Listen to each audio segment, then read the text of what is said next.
Hi guys, this is the BizTech podcast, and this is a special episode. We have a special guest with us, Marlon Cruz, and Marlon is one of the co-founders of BizTech Global. So it's a privilege to have you in the podcast, Marlon. Welcome. Thank you very much, Gayashan. Yeah, great to be here and been spending some time with the team. So hi everyone. We got some interesting topics and things to talk about today. So yeah. Yeah, so last couple of weeks we were focused on AI, like totally focused on AI, because when ChatGPT released, everything like went like a fire. So our focus is today to talk about like AI and business. That is the general topic, but it's not a very planned or that kind of discussion. Casual discussion. Yeah, it's a casual discussion. Yeah, so Marlon, I have some kind of outline, but yeah, we can go here and there. So we start with maybe what do you feel like AI? I guess is AI. Maybe we explain. Sometimes people trying to understand what this whole ChatGPT and thing does. Maybe we start with our understanding of AI and how that applies, and then we can go through some of the things. Yeah. So Gayashan, what do you think AI is? Yeah. I think basically the farthest thing that came to my mind is that Turing test, imitation test or imitation game. There was a film also. Yeah. And they were like trying to imitate human brain, may I say. So it's like a machine that can make decisions like humans. It's gonna be so powerful, but if you think about human brain, it's the most complex thing in the universe. Yeah. Probably you won't able to like replicate it totally, but we can do like some parts. Yeah. So I think for me, AI is, the best way to explain it is, extension of our, thinking. It's a replication of a human, being's mind in a way that it can process a lot more information real time fast. So it's basically it's not really artificial, because it's actually our intelligence in a way that it can be used for our own benefit, and it's like a tool that we have to help make decisions, make our processing fast. So I think when you go through our list of discussion items, that it'll be clear, what we think and how we can share that information. And hopefully, even after this recording, if you have any other questions, send them in, and then we can, in the channels that we can actually, for future podcasts and future subjects, we're happy to have those there. So I think we have number one on our list is basically it's like what are the impacts of AI on business in general?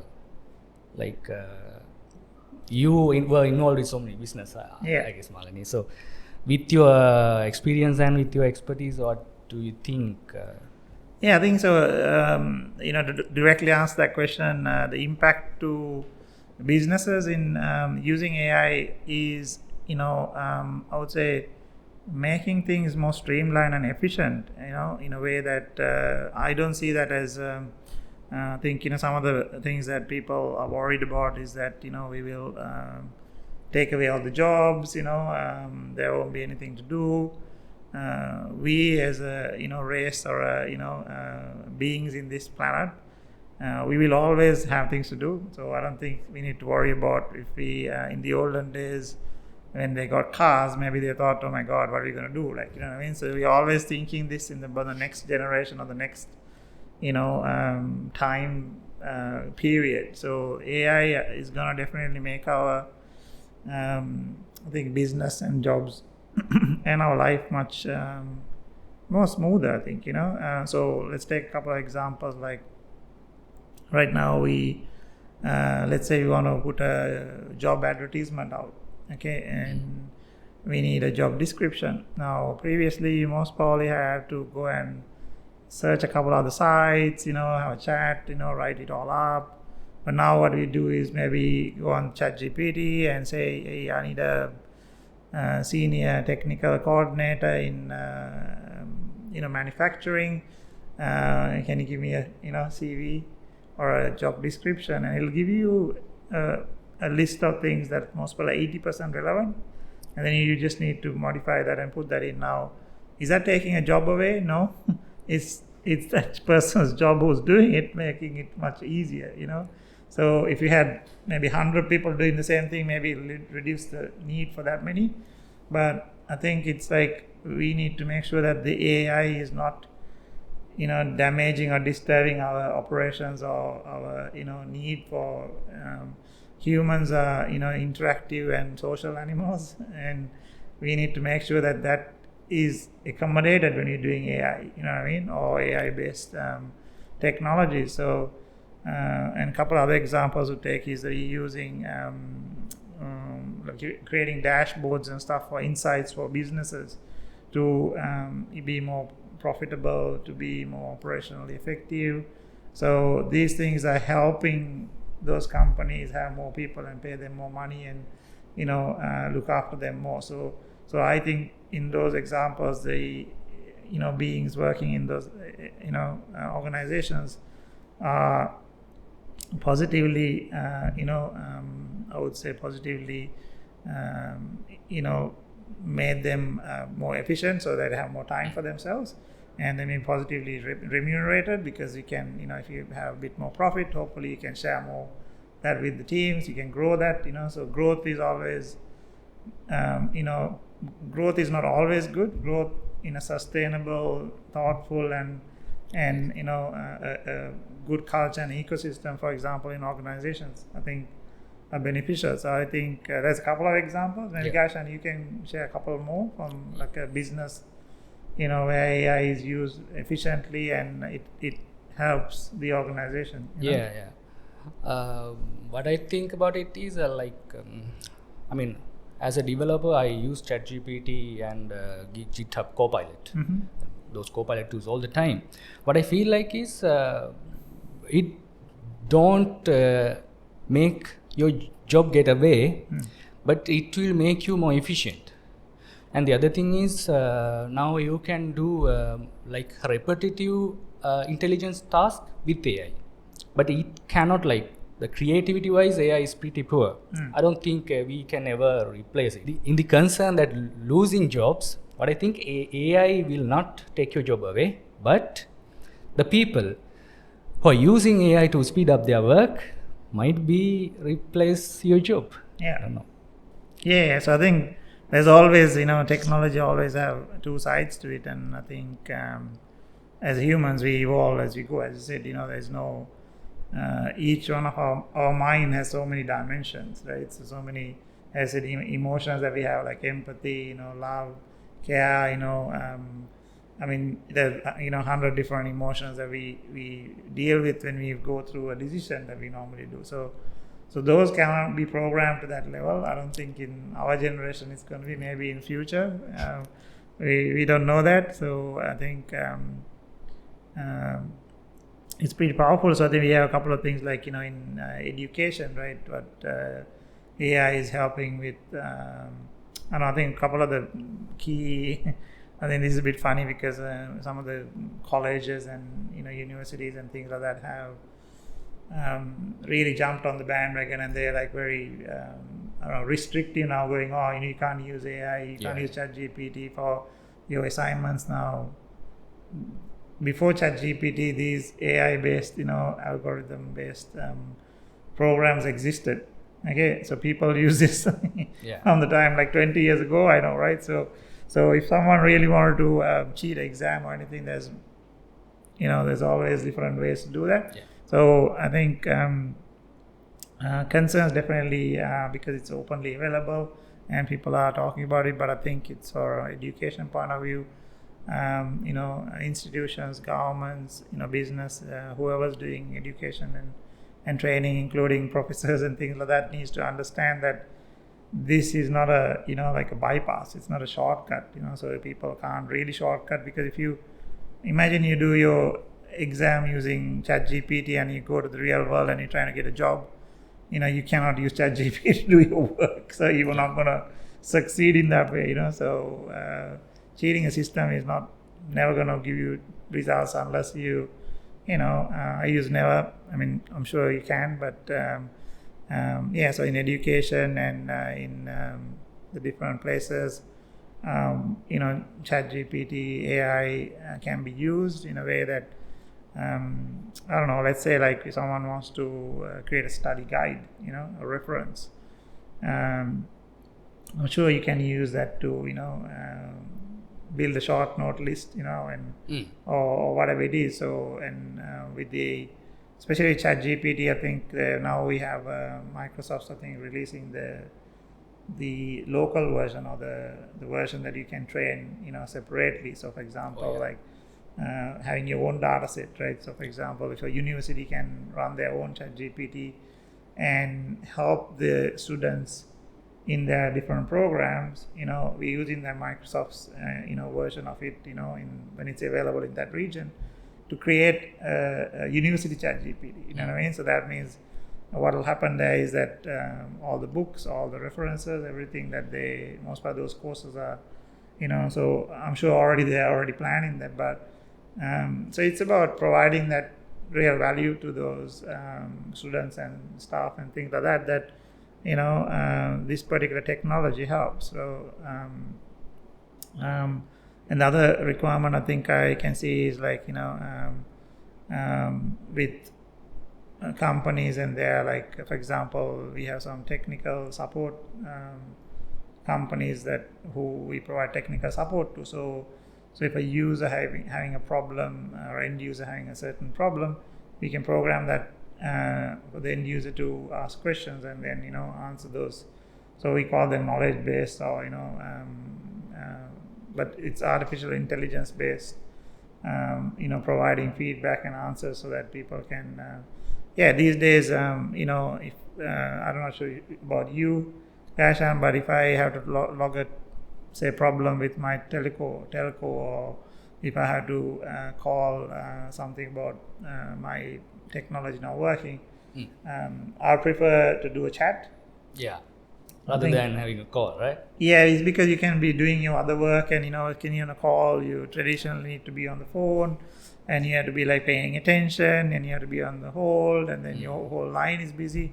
So I think 95% of the people, I'm not sure what the statistics are, but I'm sure want to do a chat. So on a chat, then you can funnel that to a AI bot. That AI bot sounds very scary. It's not. It's just another name for another ChatGPT version that allows you to answer those specific questions. So we have, for example, in BizTech, we have a bot that we can provide you for Microsoft Teams.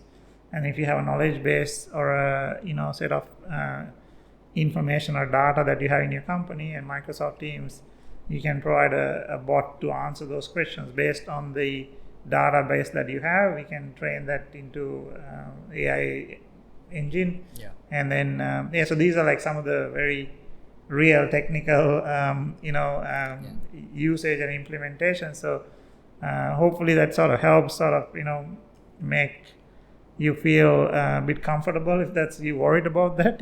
So it won't the best thing is before these large language models, those chatbots, the biggest problem with those chatbots were like they cannot understand you properly because they felt like robots. And we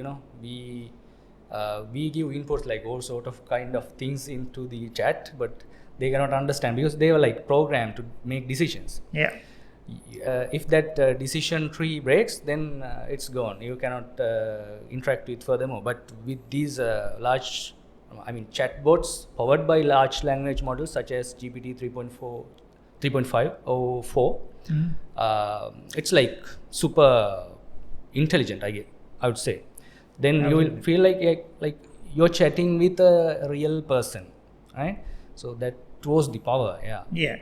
And I think that's what OpenAI did with this.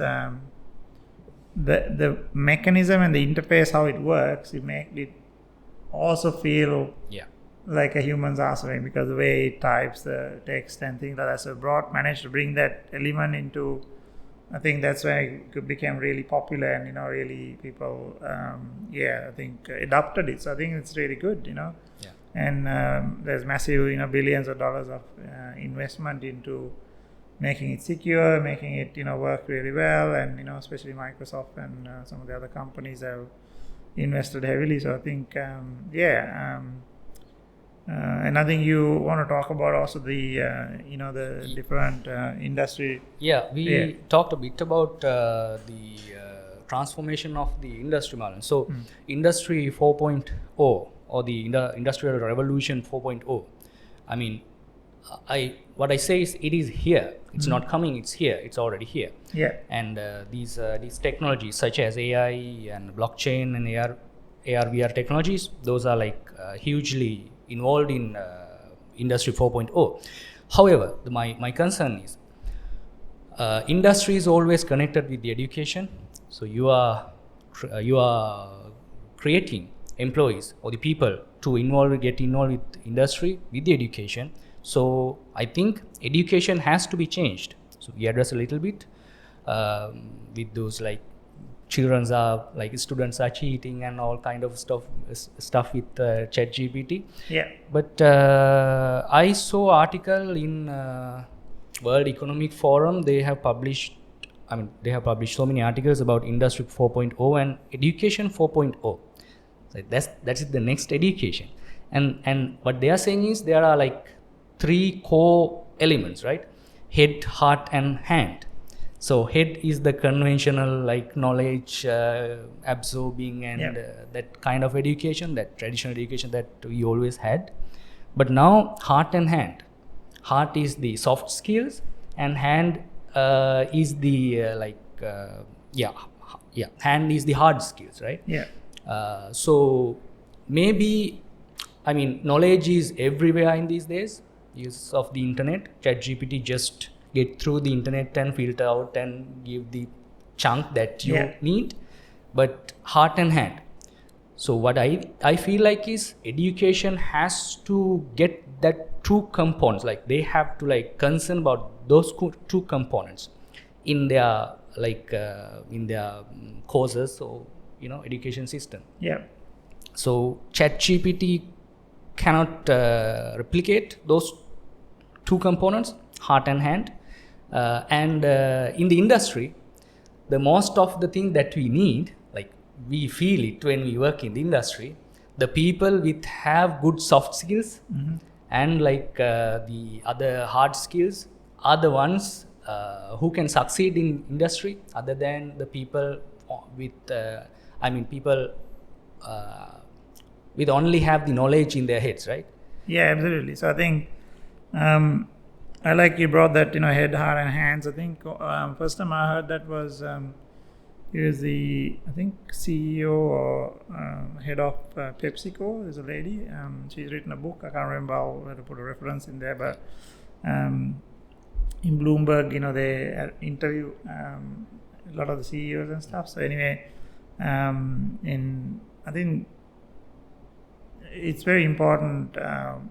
We lead with the heart, and obviously the head is the intellect or the intelligence part of the being on how we do things, and the strategy, the thinking, and then the hand is like how we do the physical stuff, and how we hug each other or pat each other on the back, and the whatever's happening in the ground sort of thing. So obviously, in education and in even organizations like ours, we have we need to be diligent, and we have a responsibility to educate, if you have any interns or bring new people, to create, activities that we take all those three things into account. Because at the end of the day, if you take, I don't know, we heard of Maslow's, hierarchy of needs. Yeah. So that's where the, heart and the, that whole concept come into play. It's not a concept; it's real, because we all have that. It's just how people interpret it. So it's very important that we educate that. Not only that, I think in the education also, we need to include how the financial system works, and how. Yeah, exactly. Yeah, because in school, so for example, like I've had many discussions with people who have done business degrees and stuff like that, but if you ask them how to run a business or how to set up a business or how to maybe take it from one place to another place, they wouldn't exactly know. Like they know the theory around it, but so this is where I think I feel that education and the industry 4.0 can take the theory and also some of the emotions and things like that, but like for example use AI based data sets, AI based like criteria to help people to like set up businesses, for example, right? So you can have maybe if you take it as a concept, let's say you've got a new a tool that we create using we say, okay, we want to run a business like this using heaps of industry data, using heaps of industry and financial information, let's say currencies, markets, rates that are currently going on, predictions, things like that. Then we'll be able to model these things. So this is the power of AI, that we can actually help new people to think about how they take things forward, how things work, and how you can predict how things work. Because at the end of the day, we are very humans are very routine people. Yeah. So because of that, that's how we can predict things. So that's based on that information.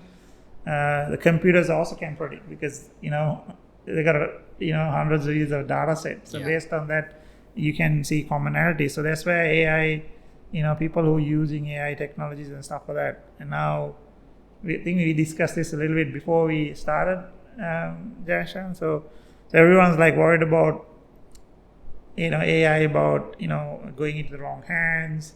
People maybe destroying our planet by using AI. So I don't know. My feedback is AI is a tool. Any tool. So in the olden days, our ancestors, I don't know, they made little knives and daggers. They made like things that you could shoot out of, guns and things like that.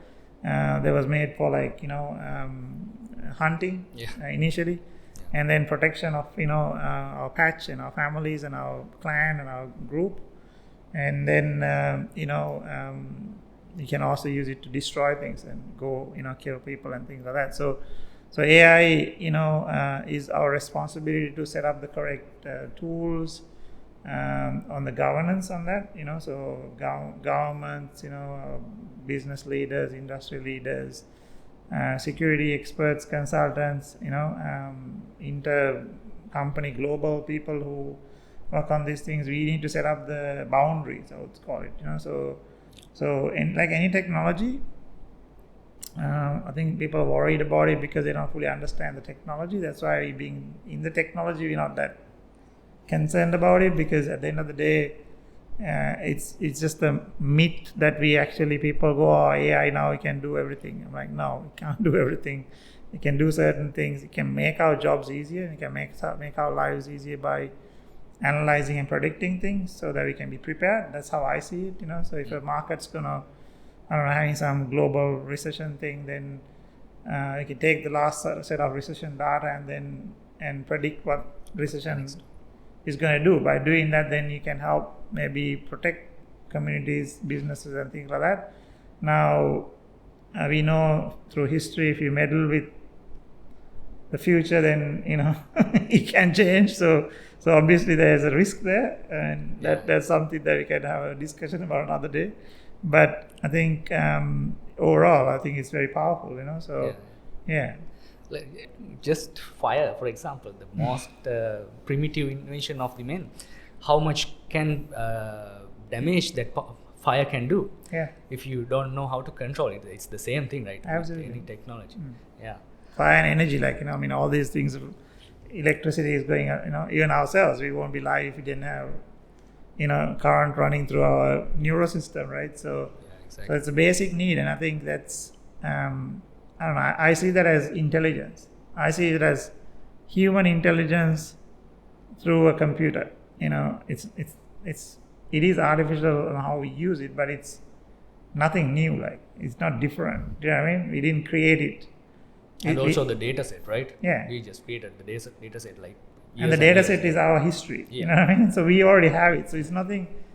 Yeah, I don't know. Almost by sound controversial by saying it's not artificial, because it's a real data. It's just how we just So like, for example, in the olden days, I don't know, who made the first supercomputer, like companies like NASA and U.S. Defense and stuff like that. They had supercomputers, right? So they were like seriously powerful computers. So AI is a supercomputer, and allowed to maybe respond as a human being. Now, that was available to engineers like yourself and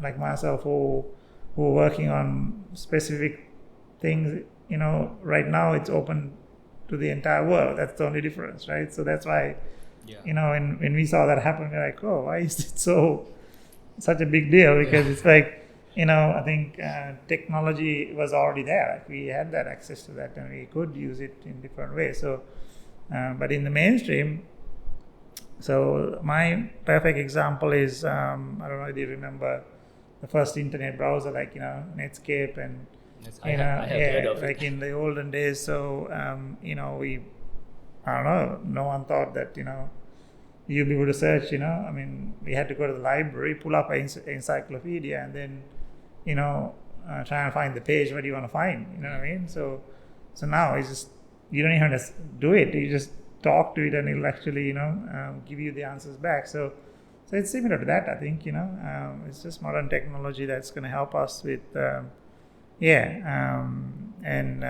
with what we need to do and how we go about do things. Yeah.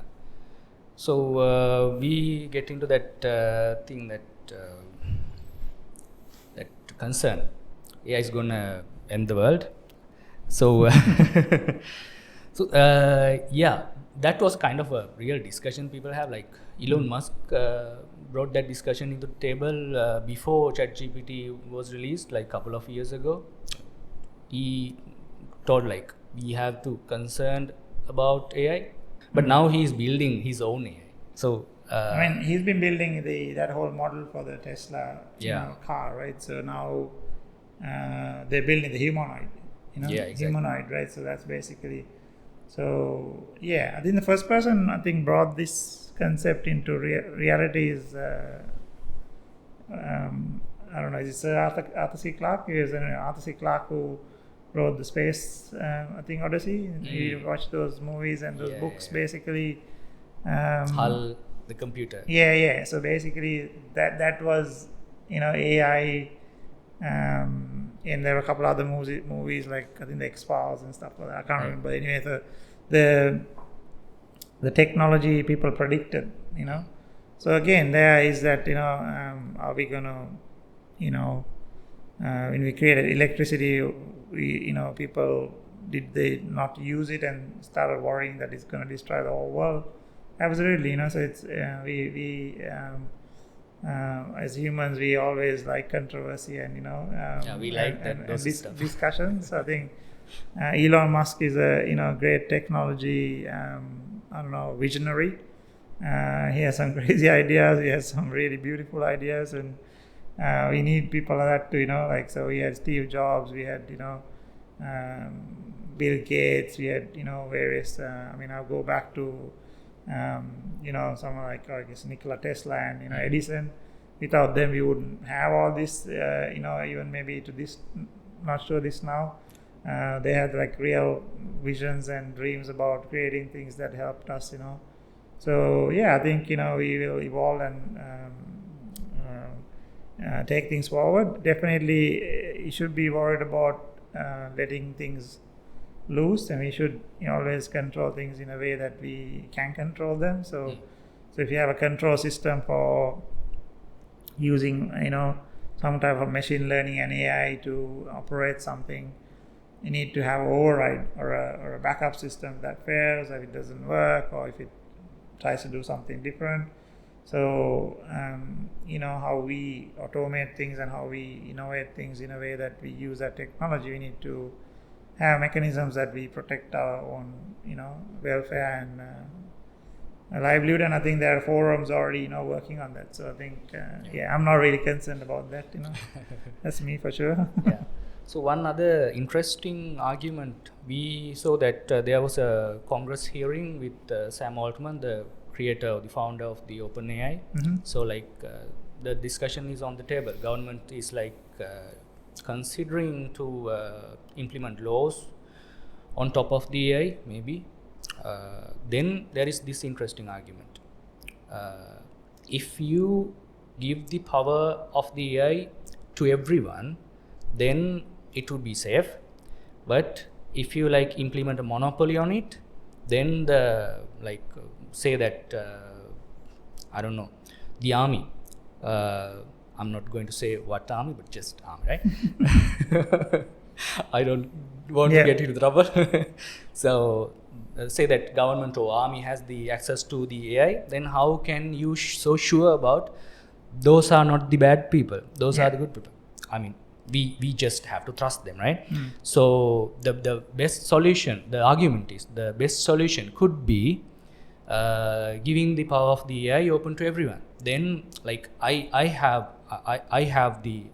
can utilize the power and you can utilize the power. So maybe we can fight each other, but we have the same power, right? So that way we will be able to create a harmony. There's a discussion. I felt it's interesting. Yeah, I think I don't know. I think it's a bit most probably don't shoot me for this, but I think typically all technology, from my experience, origins from military. Okay, because they had the most amount of funds and resources allocated to protect and look after our. And it's because of different countries, So if you look at the, World War I and II, the most advancement happened there. If you look at internet, it was a, intercommunication network for the military that started and then it, became public. So sometimes the governments and I think the military and stuff may have if they're not the ones who started it, they need to then go again put their paws and control it. So I think in this situation, it can be used against another military, maybe for intelligence and predict what they're going to do. So I think we cannot stop advancement of mankind. Okay, in fear, you know what I mean? So military normally drives through fear and control, and governments have to allow but then also control, and then science and us who are crazy guys who are running around doing things, we're not thinking about military and government. We just want to innovate and do things. So what happens there is that I think it can get in the way, But it's really an interesting argument because they will adapt and they'll use it in a way. So, for example, I think when the team who built, it was again Elon Musk, he created PayPal. If you read his autobiography, you have the whole story there.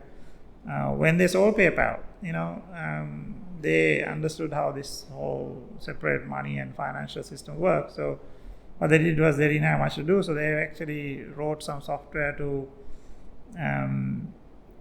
predict and trace, illegal and fraudulent activity in financial system. So then they sold that to I think it was the NSA in US, right? So they sold the system to monitor the transactions and things like that, right? So to NSA. Yeah. So this is AI. At that time, they were using AI algorithms to. So this is, I'm talking 20 years ago, right? So this happened in the back end, you know what I mean? So the important thing here is that we don't stop the innovation. We obviously have to work with each other's parties and, make sure that it's not, and I think those people will make sure that we don't destroy the planet and do things, because that's our responsibility. So as leaders and technologists and creative thinkers, we need to protect our beings next to us, each other. We need to protect our environment, and we need to protect our interest. And no technology or software or AI or whatever should make us lose that. So that's our responsibility, I think. And all these things that we talk about, like people's fears of, and we have a list here about the cyber warfare, using AI. So yeah, I mean, again, there, as I said, if someone's doing hacking and things from certain region or country or team or group of people, these software can make it more effective, because they'll predict how humans. They already know that. So Yeah. Because they're already hacking billions of dollars out of people, right? So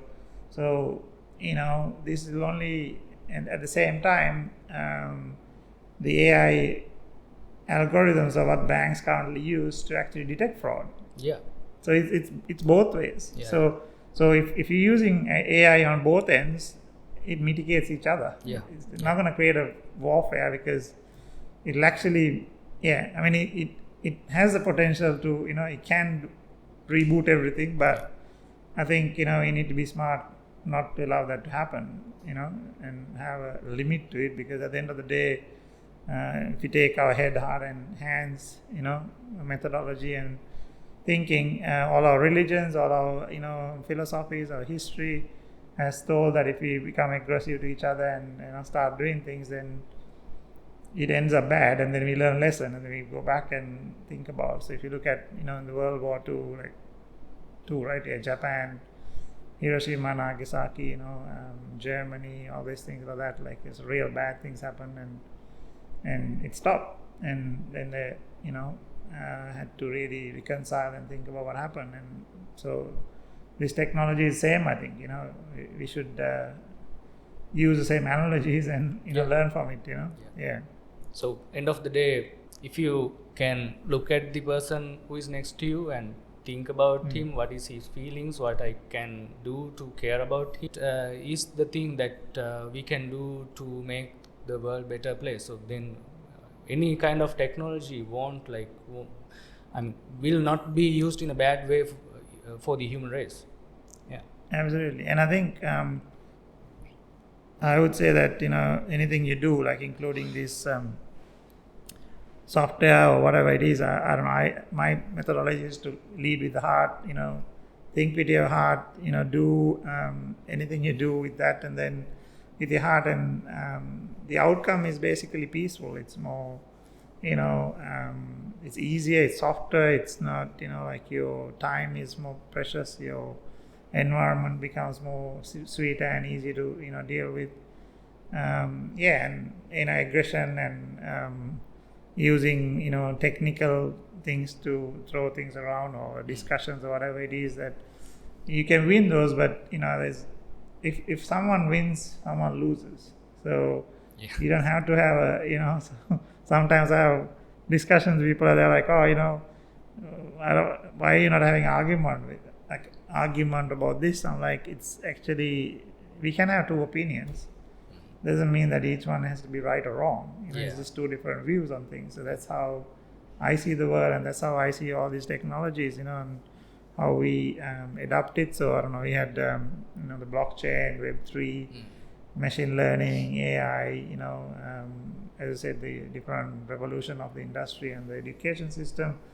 Like we have the hype curve, whatever the technology is coming up. We have a company like Gartner and stuff like that, providing really powerful in all these different forums that we've created ourselves to actually help evolve and do things together, right? So I think we're going a bit off track here, but I think the main thing is that we need to understand that AI is not here to destroy or damage or take over our lives. It's here to help us as a tool, and I think how we use it, we should be very thoughtful and amicable, or at least agree on how you do that. Help businesses countries, education, government to govern and do things better. And I think then we all have hopefully have a better life in there. Yeah, end of Using the day, the that is technology. the goal. Yeah. Yes. Yeah. So finally, Marlon, now we have these all sort of technologies coming like blockchain, AR, VR, metaverse, and all of those things, AI. So like we feel like technology is evolving very rapidly. The curve is exponential curve. Yeah. So obviously you cannot predict next 5 years, but I'm like interested what your thoughts about what will be like next 5-10 years. I just need a kind of insight. Okay. Yes, I think if you look at the trajectory of how things are going, right now, if you look at the financial markets, behaving very differently. We had a massive, pandemic called, that took, biological issue that took, millions of lives out of loved ones and things like that. I think made us rethink what we hadn't forgotten. We had forgotten to spend time at home. We had forgotten to, how to care for each other and do more. And we were just running around like crazy, So right now we have a bit more balance, I would say, in workplace. You can work from home. It's, considered. It's we helping that, put less pollution in the air by having less transport. Let's just So I think taking those things. Right now we have the financial markets. Like especially in the US, we have downturn on like the inflation is fairly high, but the market's still going up, and they're like all the prediction financial companies are struggling because they're predicting things, but they're going the opposite way, right? So I think the markets, the environment, how things work has been sort of almost put upside down, and based on that, I think no one can really predict like what's going to happen and this and that. But I feel that the models of how we looked at things have changed. So I don't know, let's call it like we had version 1, version 2 was like in the maybe the 1900s, and before that is version 1, and right now I think it's version 3 because we had like from 2000 to 2021 or 2020 a different version, and it's got now slightly evolved way of things working, and the software industry is changing and how people do things. As things like low code or no code, meaning like this, what that means is that you have very minimum configuration you need to do to get something working. Companies like bigger companies like Microsoft and Google and other companies like using even OpenAI, they're providing solutions that are fairly automated and fairly So is that a good thing? I'm not sure, because before we had multiple data centers and everything. Now it's like one big data center. So what happens if that data center goes offline?